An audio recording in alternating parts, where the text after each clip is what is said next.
However, the no contact rule is the best way to get your ex-boyfriend back after a breakup.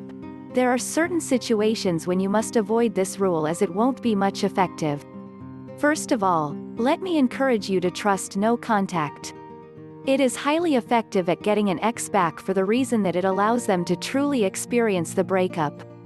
If they truly are allowed to experience the breakup instead of you constantly contacting them and ineffectively trying to get them back in that way, then your ex-boyfriend can miss you and realize that he or she does not want the breakup.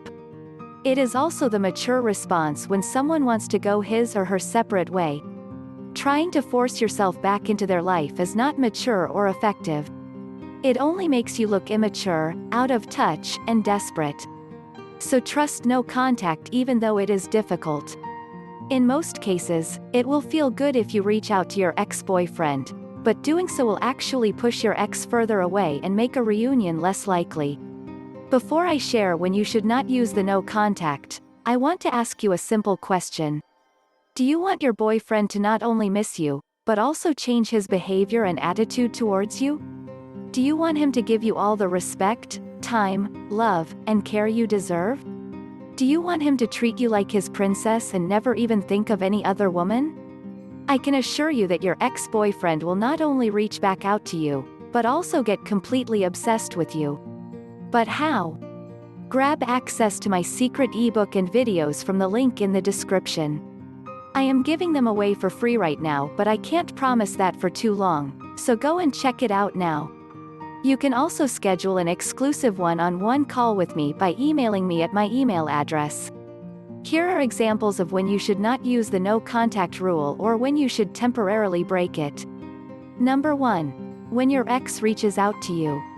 When and if your ex-boyfriend reaches out to you, there are some other coaches who say that you should not respond. They say that no contact means that you ignore your ex for a certain amount of time. But in reality, you should never ignore your ex-boyfriend when he reaches out. Why would your ex reach out again if he thinks that you are just going to ignore them? Who wants to feel the embarrassment? Your ex in that situation will assume that you do not want to talk to them, and they will stop trying because they believe that you won't respond anyway. If your ex reaches out to you, I'm not suggesting that you freak out and tell him or her how much you have missed them. I'm simply suggesting that you politely respond to them if they text you. You don't have to, and shouldn't, carry the conversation. Even if you don't believe that your ex is saying anything worth responding to, ignoring them will only put up a hurdle to your ex reaching out to you again in the future. So my definition of no contact does not include ignoring your ex. It just means that you do not initiate contact with your ex-boyfriend. Number 2. If you have children, property, or business with your ex during no contact. One of the more obvious times when you can't use a full, true form of no contact, is when you have kids or children with your ex. This is also true if you own a home, property, or a business with them. You have to speak with them. If you have children, it's important to be co-parents and communicate if possible.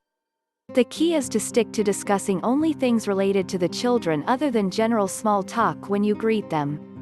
Fight the temptation to reach out to them when you don't have to. It might feel good to speak to them, and so the temptation might be to manufacture an issue related to your children in order to justify reaching out to them. But you only hurt yourself by doing that, because the less contact you have with your ex, the higher the chances that they will miss you and see that they don't want to be apart from you. So if you have property or business with them, again, keep contact for necessary and related issues. If possible, avoid the contact completely. If there is another way it can be handled, like an assistant, a friend, or taking care of it yourself, go for that. So if you are in no contact when you have children with your ex, exceptions must be made. Number 3. If enough time has passed. Some other relationship coaches insist that no contact is permanent. That you should never, under any circumstances, reach out to your ex again. I understand the sentiment behind their enthusiasm and even bitterness, but if getting your ex back is the real goal, I've got nearly 1 decade of practical experience that trumps allegiance to a philosophy. Once a certain amount of time has passed, the odds drop dramatically that your ex will reach out to you. The odds increase that your ex will move on and that he will find someone else. It might just be a rebound relationship, but the more time that has passed makes the relationship your ex might get into more likely to be something deeper than that. The bottom line is that after a certain amount of time, you are unlikely to hear from your ex again, so you have nothing to lose by contacting them. This time period can range from 2 to 3 months depending on the duration of your relationship.